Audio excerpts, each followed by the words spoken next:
Thank you. It's always a pleasure to be able to introduce one of our MPA alumni. Major General Michel Natali was commissioned into the Military Intelligence Corps in 1987 upon completion of the Reserve Officer Training Corps program at Norwich University. He served on active duty and held assignments that included command of Headquarters Company of the 110th Military Intelligence Battalion, and Intelligence Collection Manager for the 10th Mountain Division Intelligence Section of Fort Drum, New York. He also served as Battalion Intelligence Officer with the 5th Battalion, 8th Infantry in Mainz, Germany. While serving in the 10th Mountain Division, Major General Natali deployed to Haiti in support of Operation Uphold Democracy, to Somalia in support of Operation Restore Hope, and to South Florida as part of a military response and relief efforts after Hurricane Andrew. Major General Natali joined the New York Army National Guard in December of 1996. He has fulfilled many assignments and deployed to Iraq with the 42nd Infantry Division as Deputy Intelligence Officer in 2004 and 2005.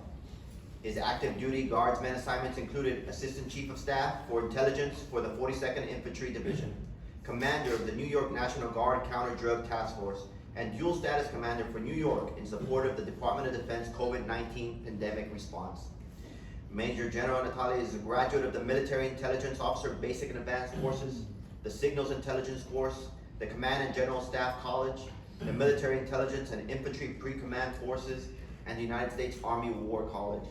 He has also attended the Harvard Kennedy School of Government General Flag Officer, Homeland Security Executive Seminar. Major General Natali holds a Bachelor's of Arts degree from Norwich University, a Master's in Public Administration from Marist College, and a Master's in Strategic Studies from the United States Army War College. He is currently assigned as the full-time Assistant Adjutant General in the Army. He is retired from the New York State Police Investigator, whose 20 years of service included assignments at the New York State Intelligence Center, the New York State Capitol, and in New York City subsequent the attacks of September 11th. His awards include the Legion of Merit, Bronze Star Medal, Defense Meritorious Service Medal, and the Army Parachutist Badge, just to name a few. Please join me in welcoming Major General Michel Natali.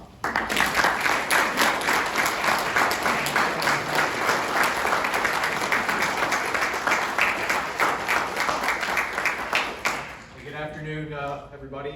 Tony, thanks for the warm welcome and introduction. It's great to be back here at Marist. I was talking to a few folks here during the course of the morning.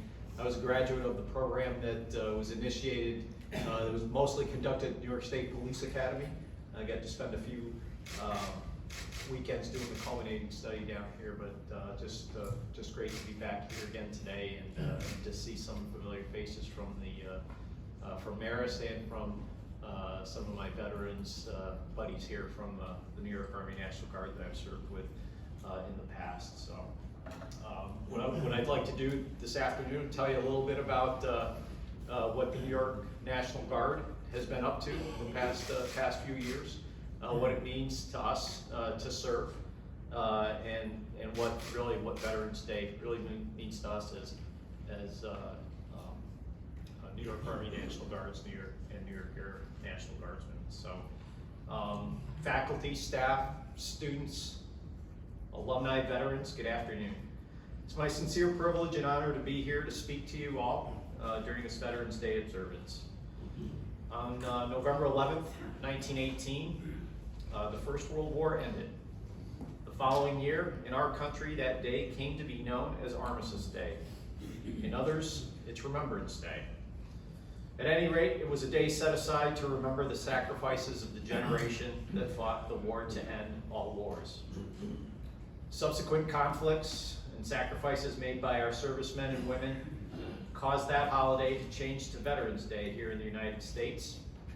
And so today we take time out to honor and recognize the sacrifices of all our military veterans, past and present, and also to consider the service of those who continue to serve our nation.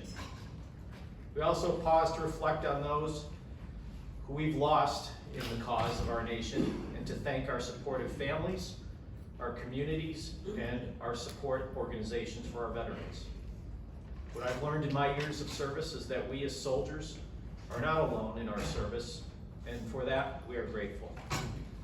Regardless of whatever period in history or branch of service, our veterans are all united by the oath to the Constitution, love of country, and a commitment to something greater than themselves. At the very heart of everything we do are the men and women that make the decision to serve.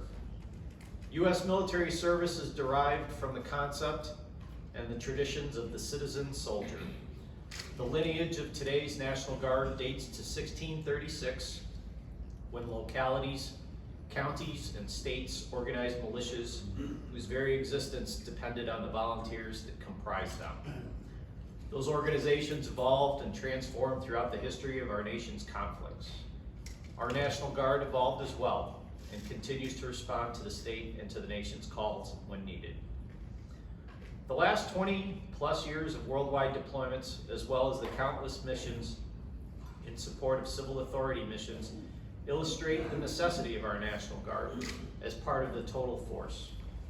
The men and women that comprise today's National Guard represent all aspects of American life and must effectively balance careers, balance family, and balance education along with the demands of military life.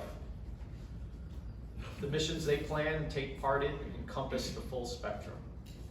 Despite being part-time soldiers, we ask a lot of our part-time force on a daily basis. Over the past 3 years, National Guard members supported and continue to support every combatant command around the world. They've met every request for aid to civil authorities and responded to innumerable natural disasters and weather events. Currently, there are over 20,000 National Guard members drawn from all over the country who are on overseas deployments in support of the Army and the Air Force. The work our service members do each and every day in support of our armed forces and in support of our civil authorities happens without fanfare and is oftentimes a source and symbol of calm and stability to our citizenry during times of uncertainty.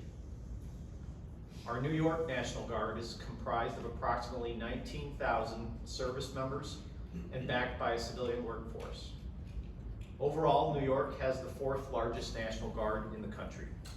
Our units are based out of 44 armories, 3 Army Aviation Flight facilities, and 5 Air National Guard bases located across the state of New York. Our presence in these locations make the New York National Guard the very definition of a community-based organization. Our soldiers and our airmen join for a variety of reasons. Educational benefits, family tradition, and for many, an employment opportunity in a new country are among some of the many reasons that I've been given when I've had the opportunity to talk to young soldiers. The commander of one of our recently deployed infantry battalions recently surveyed his formation and found that out of the currently serving soldiers that he has under his command, a good number of them recently immigrated to the United States. And he counted those soldiers as being from 33 different countries that joined the military, that joined the United States Army. So something that we always kind of take for granted, that the American immigration tradition is still alive and well, and especially in our military. These soldiers are the very symbol of the diversity and the strength that make New York and our nation the exceptional places that they are. In support of our state, the most significant mobilization in recent years was the New York National Guard's response to the COVID-19 pandemic. So starting on the 8th of March of 2020 and continuing today, our support to localities and to civil authorities, to the healthcare system during this pandemic was considered the longest and the largest emergency response mission that was ever executed by the New York military forces. At its height in the spring of 2020 and well into 2021, nearly 4,000 service members were deployed to support the effort, logging nearly 1.5 million duty days. Members of the Army National Guard, the Air National Guard, The New York Naval Militia and the New York Guard, which is our state volunteer force, were engaged in a wide variety of mission sets. These missions included the conversion of the Jacob Javits Center in New York City into an alternate care facility, which became capable of servicing up to 2,000 patients. And then that facility was later converted into the largest mass vaccination site in the state of New York, which served over 360,000 New Yorkers between January and July of 2021. New York Military Forces personnel staffed 28 other vaccination sites and 15 testing facilities throughout the state of New York. Our personnel also distributed upwards of 54 million meals to New Yorkers, performed warehousing and logistics operations, and perhaps the most challenging assignment, assisting the New York City Office of the Chief Medical Examiner with the dignified recovery and transportation of the deceased during periods when COVID variants ravaged our vulnerable populations. During this time, our service members exhibited professionalism, projected calm, and most importantly, demonstrated compassion for our fellow New Yorkers. Since then, domestically, our forces have deployed to augment security in and around the U.S. Capitol subsequent to the violence of January 6, 2021. They've also rendered assistance to civil authorities after tropical storms Henri and Ida. Most recently, and locally, our aircraft assisted New York State Department of Environmental Conservation in wildlife suppression missions in the Hudson Valley. They performed search and rescue missions off the coast of Long Island, and they also ferried equipment and personnel in Florida in the wake of Hurricane Ian. Although indispensable to the homeland, our New York Army National Guard and Air National Guard personnel are resourced, they're trained, and they're equipped to answer the Department of Defense's call to support federal priorities and missions. The current assigned strength of the New York Army National Guard is 10,705 soldiers. But as of today, the New York Army National Guard has over 1,800 of them deployed overseas, with an additional 900 set to deploy over the next year in support of federal priorities and missions. That makes over 25% of our assigned strength deployed overseas, counting this as perhaps our biggest deployment year since 2012. New York Army National Guard soldiers are currently deployed to security missions in the Horn of Africa, to logistics and sustainment and Army aviation support in the Persian Gulf region, and to training missions throughout Europe, with future scheduled deployments to the Middle East to maintain tactical communications and IT networks. The New York Air National Guard is the largest in the nation, with 5,930 assigned service members. It is organized into 5 flying wings and is integrated also into the Eastern Air Defense Sector, which is integrated with the NORAD defense infrastructure. The 105th Air Wing, based at Stewart Air Base in Newburgh, flies active missions in support of the Air Mobility Command, logging over 2,500 flying hours and supporting over 6,400 passengers during calendar year 2021. Among those 6,000 or so passengers were people evacuated from Kabul Airport in August 2021. The 109th Air Wing, based in Scotia, New York, actively operates the LC-130 Ski Bird aircraft in support of the National Science Foundation. The Ski Bird is the only aircraft of its kind and deploys annually to Antarctica during our winter months and to Greenland in the summer, enabling the National Science Foundation in its work of performing climate research and providing a vital piece to the national defense strategy in the polar regions. The 106th Rescue Wing, based in West Hampton Beach, Long Island, is staffed with para-rescue jumpers and aircraft. It is routinely employed to support global Air Force requirements and perform search and rescue operations in the waters off the northeast coast of the United States.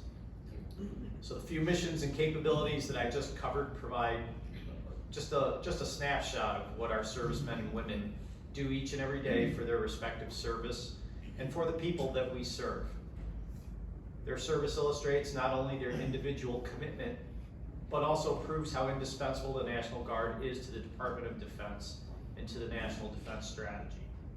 The National Guard and its people continues to evolve to our states and to our nation's needs, very much like it has since 1636.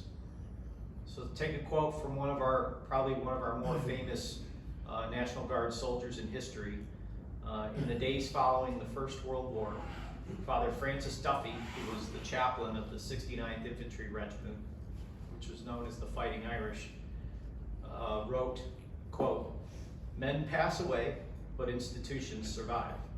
In time, we shall all go to join our comrades who gave up their lives in France," in his reference to World War I. But in our own generation, when the call came, we accepted the flag of our fathers. We have added to it new glory and renown, and we pass it on. End quote. Today, our own generation of New Yorkers who serve have accepted that flag and continue to pass it on while writing new history and serving something bigger than themselves. So I want to thank you all today for having me speak a few words, and thank you for all you do in supporting our veterans, and have a happy and safe Veterans Day weekend.